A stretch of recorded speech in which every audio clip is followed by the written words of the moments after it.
I don't think I want to eat that. If the evil guy's saying it's evil, maybe we shouldn't eat it.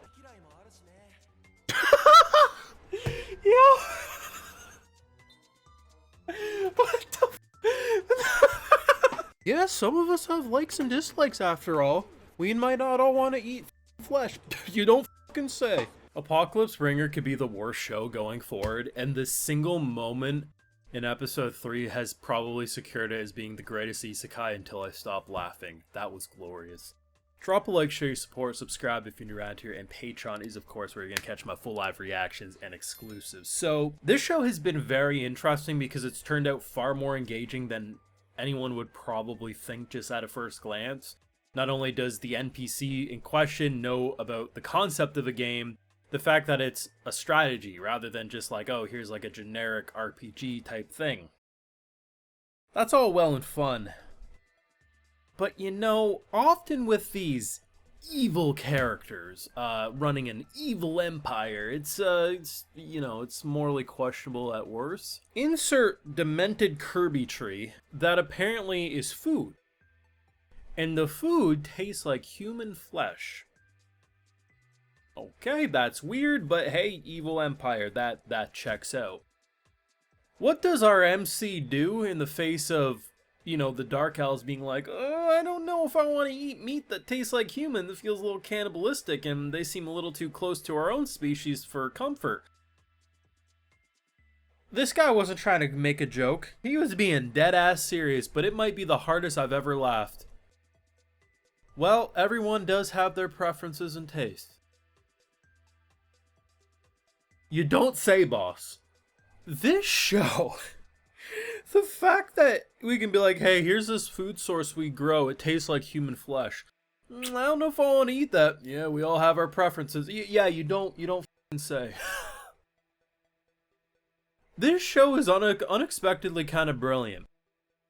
The more I see, the more I'm like, listen, in 12 episodes, am I going to see enough to be like, damn, what an amazing show? I don't know. But if you give me a couple seasons of this and you actually let them cook, this evil empire is going to do some shit that's going to be insane. And honestly, within the next episode or two, I think we're going to have a massacre because I assume the humans are getting closer to our forest. They be slaughtering some goblins, which, hey, you know, I'm all for. Screw the goblins. But it definitely feels like we're going to be approaching his area a little quickly, and I imagine it's not going to go to peaceful negotiations. Dark elves wanting safety and, you know, food versus humans die, evil thing, die. To be honest, I could understand why they might want to kill us, all things considered. The thing is they drop a lot of information that actually makes it feel like a pretty complex game world. Like, often when you're in these kind of isekai, like, oh, now I'm in my favorite game, blah, blah, blah. It's like, yeah, there's some menu systems and whatnot, but it's not really explored like a game.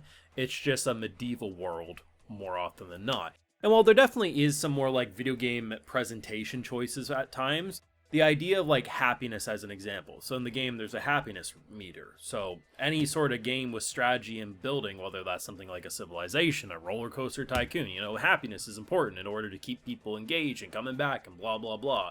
That's still a thing, but we don't need to see the happiness meter to know that's still a core characteristic of how his civilization will thrive and prosper. But I think my favorite thing is what they did with the heroes. So apparently you make heroes in this game, and you could not touch them at all the entire playthrough, and they just naturally get stronger over time. So our crazy little pal in question, she decides to show off her moves, and she's like, that's not even a percentage of my true power. Granted, they have some fun, like, okay, clean that up after. Bad. It's pretty much Satan like smacking its hellhound on the nose with a newspaper. It's surprisingly adorable. Either we're gonna at some point have a time skip, or we're just gonna unleash hell to the world at some point. And the funniest part too is I think my boy's gonna have a grin while he does it, and he might actually turn out to be pretty psychotic. It's so fascinating because like there's so many elements about the show that you feel like, oh, it's going safe with it. You know, this is supposed to be like some evil empire in the making, but it's not going to be too evil. These dark elves are like, oh shit, the water got corrupted. No, that's great. That means the water's now properly a part of my domain. Things are expanding. You're right, absolutely. This is fantastic. It's just like it's a type of brainwashing. Now, granted, is the brainwashing keeping them alive? Probably. But at the same time, it's easy to forget that there's a reason why he's seen as this demonic mob psycho blob, because he's an evil presence.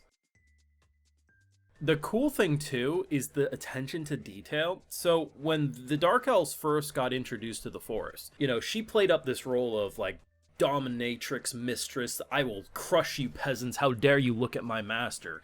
And now, because they're a part of our little group and, a part of the clan, they see her the same way we see her, as this kind of cute, bubbly personality. But we know damn well if the humans get into that forest, it'll be what we saw in the first couple of episodes. And it's just like all those little attention to detail moments. Like, production-wise, it's a pretty average-looking show. Like, it has some fun character models, and I do like the backdrops and stuff, but it's not like an amazingly produced show. But it's okay. It's got a good story going for it. It's got some fun characters. And it's, in general, pleasant to look at, even if it doesn't move a whole lot. My big thing will be, is what will the big action pieces look like when we get them? Because obviously I'm not expecting them too often, because really we haven't had them at all to begin with. But at some point, we're going to unleash Apocalypse Hell Fury on some group. And I do hope the production can cook. The most we've really got a taste of is her using her tentacles and slicing, which isn't really a good indicator of what it will look like. But, overall, I definitely have way more faith. Like, that's the thing. This show, I have more faith with it the more I watch it. And to be honest, if this is the trend we're going, by the time we reach episode 4, 5, maybe 6 at the latest, I might already be wanting a season 2. Right now, I'm enjoying it, but if we never got a season 2, I'm not going to lose sleep. But to be honest, if they keep my interest this much and make me laugh at the unexpected comedy of, yeah, potentially some people don't want to eat human flesh, I might be craving a season 2 much sooner than I ever thought possible. But yeah, at this point, I just gotta assume every isekai's good. You know what I mean? I'm just gonna be like, you know what? Every isekai's good until they prove me wrong. Because how in the hell did this one, like, land so well? I'm isekai trash. Like, I've accepted that a long time ago, but sometimes I watch shows like these and I'm like, even though I am isekai trash, I think honestly a lot of people who may not be into isekai would probably get something out of this, given how they're exploring a lot of things. I don't know, you let me know your thoughts down below. What do you think's going to happen? Do you think we're going to see some real apocalypse evil level deeds soon, or do you think it's just going to be a nice little civilization simulator for the short term? I don't know. You let me know your feelings. Leave a like if you enjoyed, subscribe if you're new around here, of course, ring that bell, and Patreon. That's where you're going to catch my full live reactions and exclusives, like, hey, I give video shoutouts to every single one of my patrons. So today we got Isil Cicero, Michael Meadows, Sleepfish, Jeffo369, Game Senpai, and we also have Lucindia. So I appreciate the support, everyone. Please take care. Y'all have a good one.